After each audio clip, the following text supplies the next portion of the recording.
Guys, કેમ છો? આજે હું વાત કરીશ પ્રેમી પંખીડા ઉપર.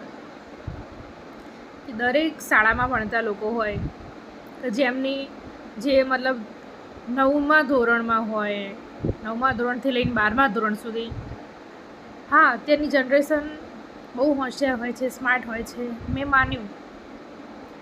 પરંતુ આ લાઈફ ભણવાની છે, પ્રેમ કરવાની નથી. આમાં એવું થતું હોય છે ને કે પેરેન્ટ્સને ખબર નથી હોતી, અને જ્યારે છોકરાઓ સ્કૂલમાં હોય કે પછી કોલેજમાં હોય, અમુક એટલું જાતે ડિસિઝન લઈ લેતા હોય છે કે લવ મેરેજનું, કે ભાગીને લગ્ન કરવા, કોર્ટ મેરેજ. તો એ બધા લોકોને એમ કહેવા માગીશ કે મોસ્ટલી જે આવી રીતે ભાગીને લગ્ન કરતા હોય છે ને, 99% લોકો પાછળથી જરૂરથી પછતાય છે. કેમ કે એ ટાઈમે કેવું હોય છે, અટ્રેક્શન હોય છે, નાદાની હોય છે, દુનિયાદારીની સમજણ હોતી નથી. એટલે જરૂરથી વિચારજો કે હું આ પગલું ભરી રહી છું તો મારું ભવિષ્ય શું હશે. કારણ કે જે કહેવાય છે ને કે જે મા બાપનું નહીં એ કોઈનું નહીં. તમે મા બાપથી છુપાઈને આવી રીતે ભાગીને લવ મેરેજ કરો છો, તો પછી એ જે તમારું પાર્ટનર હોય છે એ તમને સારું રાખે ના રાખે, સાસરીવાળાનો ત્રાસ હોઈ શકે છે. અને જ્યારે આપણા પોતાના મા બાપ છે ને આપણાથી રિસાઈ ગયા હોય છે, કારણ કે આપણે આવું ખોટું પગલું ભર્યું હોય તો મા બાપ નથી બોલાવતા. અને પછી ઘણી દીકરીઓ જે લગ્ન કર્યા પછી ખૂબ જ પછતાતી હોય છે, અને પછી તો એ લોકોને કહેવાય ને કે જિંદગી બરબાદ થઈ જાય છે, બીજો કોઈ ઓપ્શન જ નથી હોતો.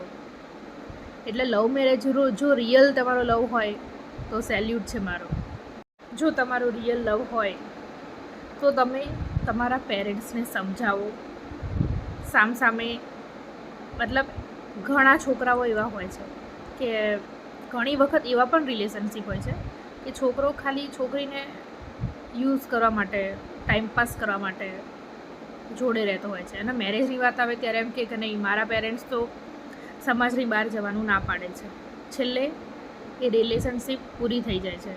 અને રિયલ લવ કરતા જે લોકો હોય છે ને, એ છોકરી હોય કે છોકરો, બંને એકબીજાના મા બાપને સમજાવે છે, મતલબ પોતપોતાના પેરેન્ટ્સને સમજાવે છે કે મારે આની સાથે જ લગ્ન કરવા છે, અને અડી રહેતા હોય છે. અને છેવટે એ લોકોના પ્રેમની જીત થાય છે. અને એક વસ્તુ જોજો, તમે નોટિસ કર્યું જ હશે કે જે લોકો મા બાપના આશીર્વાદથી પરણે છે ને, એ લોકોનું લગ્નમય જીવન ખૂબ જ સુખીથી વીતે છે. અને જે લોકો ભાગીને કોઈનું મન દુઃખ કરીને જ્યારે લગ્ન કરે છે ને, એ ક્યારેય સુખી નથી રહી શકતું. મેં આવા ઘણા લોકોને જોયા છે.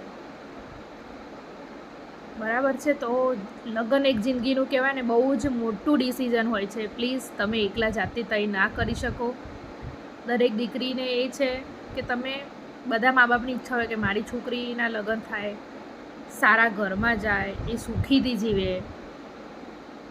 તો મા બાપ સિવાય બીજા ઉપર ડાયરેક્ટ ટ્રસ્ટ ના કરતા. બરાબર છે? બાકી તો તમે આજની જનરેશન છો અને હોશિયાર જ છો.